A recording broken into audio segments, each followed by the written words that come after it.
My name is Ruby Ernestine Teeny Wiesner. Well, excuse me, maiden name Walton. Walton Wiesner. Born December 23rd, 1938, 1302 Trine Street, High Point, North Carolina. I was born at home, and my daddy died a month before I was born. And I had 3 brothers and 2 sisters. Mama's name was Ruby Ophelia Cheryl Walton. Mama worked at the Melrose Hosiery Mill for 25 years in High Point, North Carolina. And she raised all of us by herself. But of course, I was the baby, and there were 7 years between me and my youngest brother. So they were all practically grown when I was born. And they all took care of me, good care of me. And we had a good family. We didn't have a lot, but we had a lot of love, I guess you'd say, you know. We always had food and clothing. I never wanted for anything, because they always saw that I had everything I needed, more than I needed. But it was good growing up. I had 3 brothers and 2 sisters: Jean, Helen, Shirley Reed. He was a boy. He was named after Mama's family. Evelyn Bell, Donald Howell, and me, Ruby Ernestine. Like I said, they all babied me. I remember my sister Helen, she would always take me to town on Saturday, buy me clothes or whatever, you know. And my brothers, Jean, Don, and Shirley, they were always there for us. Jean was really the daddy of the family. He was the oldest. And like I said, I never wanted for anything. I had a good life. Don and my brother Don, they always had goats, billy goats. And Don delivered medicine for Anderson Drug Store on his bicycle. And one day his goats got out, and he was late going back to work. And ever since that happened, Mr. Anderson would call Don Goat. That's how he got his nickname, Goat. Yeah, we had a nice box. The Iceman came, I think, once a week, delivered a block of ice. And the living room had a small fireplace that we burned coal in. And then in the kitchen, it was a coal heater too. You burned coal in it. And the bedrooms were freezing, and the bathroom was always freezing. I don't know, we were poor, but we always had food on the table, and we were always warm, you know. Southern Railway tracks were behind our house. I don't know how many yards, but probably 2 football fields. And the hobos back then would ride the coal cars, you know. And when the train would stop there, they would come to the back door and knock, and Mama would fix them a sandwich or give them a cookie or whatever, you know. And then they'd go on their way. And I always wondered what happened to some of those people, you know. I would love to know whatever happened to them. Daddy's name was Ernest Calvin Walton, and he was born in Lancaster, South Carolina. And he only had 1 brother. His name was Virgil. Daddy was in World War I, but that's about all I know about him. And later on, my brother Gene was in World War II. And I do know he was stationed in Sicily, Italy, over in that area. Shirley was in the Navy. He was stationed mostly in Ocala, Florida. He never went out of the country, being in the service, and Gene always called him a dry land sailor. They always got a kick out of that. Don, I had a brother Don, he never was in the service. He had, I think his hearing was not the best, so they wouldn't take him. Shirley, well, he did have his pilot's license. He could fly a plane. And Don could fly a plane. Gene always worked at Flora Garden Cemetery in High Point. And I don't know, we had a good life growing up. Growing up, we had neighbors. I had a couple special little girlfriends. Right now, I can't remember their names. But we used to have tea parties. I remember that. I remember I had a little china tea set. I remember, and this is totally different, but I remember one time my brother Don, he was the youngest boy, and he was always mischievous. And anyway, I don't know what he had done that day, but Mama sent him across the road to get a hickory because she was going to switch him with it. And he reached up to get it, and there was a big green snake hanging down. And he hightailed it back across the road. I always remember that snake. He said that snake was hanging there, so he didn't get the hickory. Let me back up, and I'll tell a story about Gene in the Army. I don't have any idea how many men were in his group or whatever you call it. But anyway, they adopted a little boy, and his name was Giovanni. And I think they more or less fed him and clothed him and took care of him as long as they were there. And I always wondered what happened to that little boy, you know. I worked at Anderson Drug Store in West End in High Point, North Carolina.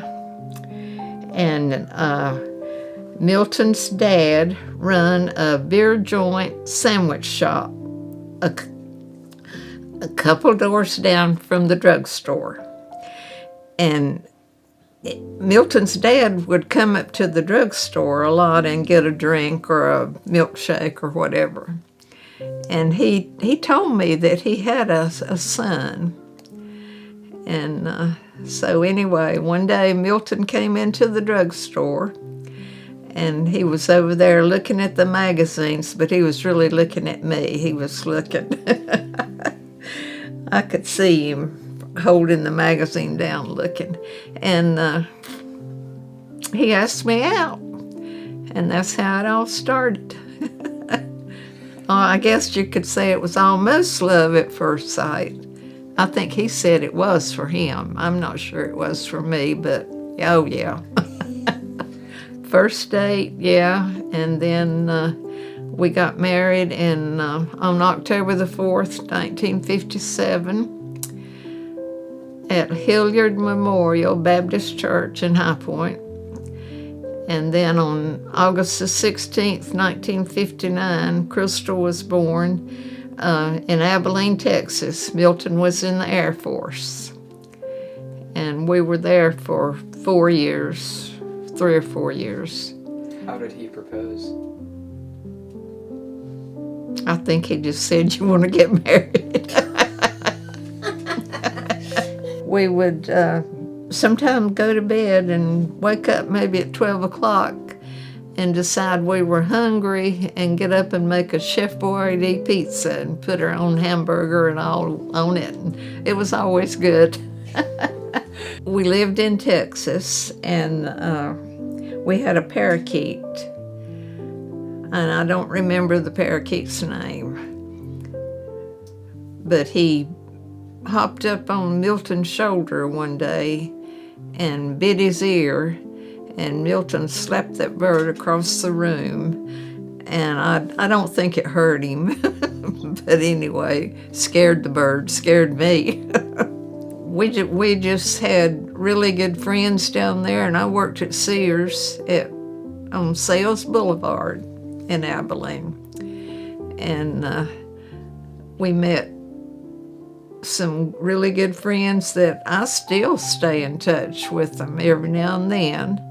Crystal was born August the 16th, 1959 in Abilene, Texas, and I would have had to have gone to the military base, but there was an epidemic of some kind of flu. I don't remember which flu it was.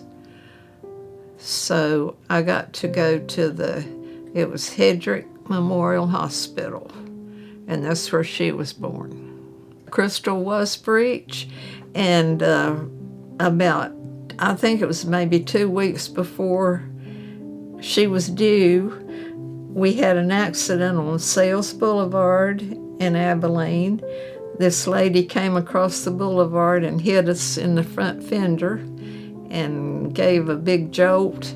And anyway, before she was born, she turned, and the doctor did say that wreck was what caused her to turn, that big jolt. So that could have saved her life, I don't know. Crystal stayed at Jolly Time Nursery in Abilene, Texas while I worked. And they would come around in a station wagon in the mornings and pick her up and take her to the nursery. And I remember the man, I think he always thought a lot of Crystal. He'd sit her down right beside of him, and they'd drive, and then I'd go to work. And then your daddy, Milton, when he got off of the base at, I think it was 4 o'clock they got off, he would go by and pick her up at the nursery, and they'd come home, and then I had to work till 6 o'clock. When we came home from Texas, we lived with Grandpa John and Grandma Rachel until we built our house, and we moved in December of 1961. It was a big 2-story house, still standing, and we stayed upstairs. And I don't know, I always remember Grandma always got up and fixed breakfast for us, and then we'd all go to work or whatever, Breakfast was eggs, bacon or sausage, and toast. Sometimes she would make, not homemade biscuits, but canned biscuits, And we always had coffee, and she always had orange juice. We moved into our house in December of 61, and the brick and I think some of the lumber came from a boarding house in High Point that Milton's grandpa had, a big old boarding house over there. So the house, our brick, came from that house. Yeah, Milton and Grandpa John would bring the brick out here on a little old trailer, and he would sit out there in the front yard and clean the brick, and he lost his wedding ring, so it's out there somewhere in that front yard. We've never been able to find it. This is Duchess Vel, V-E-L, Wiesner. We got her when she was a little baby, and we also got a German Shepherd at the same time. And they sort of grew up together, but she always ruled the roost. She slept in the bed between us, and if she didn't have enough room, she'd push on you, move over. She was just a sweet dog, just a sweet, sweet dog. She lived to be 2 days short of 15 years old. So one time, Elvis, this was before Elvis became famous, and he came to the Center Theater there in High Point. And several of my girlfriends, we all went to see him, and of course we hooped and hollered for him, and he was up there gyrating and oh me, I always loved Elvis. While Milton was in the Air Force, they had a beauty contest, and he entered my picture, and it won. And I remember I got a little, it was a little purse, a little white purse, beaded white purse. I don't know whatever happened to that purse. I wish I still had it, and it may be around here somewhere, I don't know. I worked at Crown Hosiery on Wren Street in High Point, North Carolina. And I worked with a lady named Helen McBee, McBee. She lived on Westwood Street there in High Point. And yeah, she was reading the book, The Kennedys. And she went out one morning to get in her car to come to work. She had her hands full. She laid the book up on top of the car while she put her lunch or whatever in the car. And anyway, she got in the car, forgot the book was on top of the car, and drove off. And my brother lived on Rotary Street, which was not far from her house. And he came along and picked up the book. And he advertised it on the radio program, Max Meeks, Tell Your Neighbor. And Max announced that they had found the book. Helen McBee heard Max Meeks advertise that the book had been found. And Helen went to Gene's house to pick up the book, and she took him this little owl, ceramic owl, for finding it, and we've always cherished this.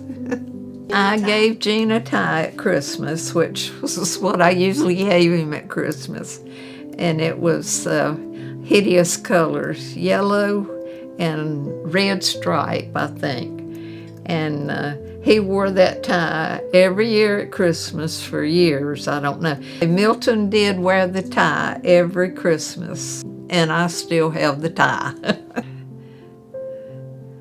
We just had a good life. He just didn't live long enough, but that's okay. I still miss him. Do you have any good memories? Yeah, Share? a lot of good memories. Milton did surprise me one time with a ring. It had 3 diamonds, past, present, and future in it, and I love that ring. I still love it. And we just had a good life.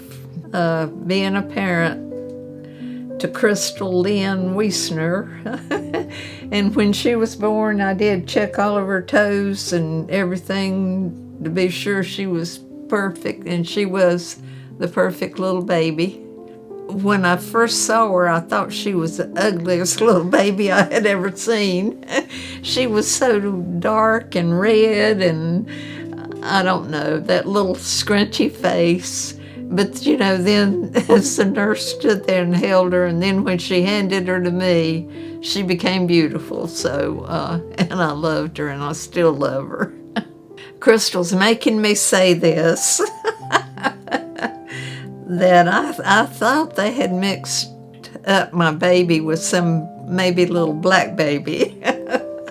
Because she was kind of wrinkly and dark looking and everything, but she's mine. I know she's mine. The only thing is, she's always been the perfect daughter.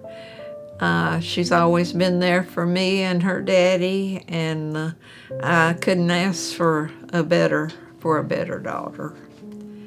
She's brought a lot of love and happiness, and if I had 10 more, I'd want them to be just like her. What kept me sane was the good Lord, because I think everybody needs somebody to lean on, and faith has always been a big part of our life. So I would say the good Lord. if I had a message for my future generations, it would be to love one another and put God first, love country, and just be kind. I can't think of anything I would change.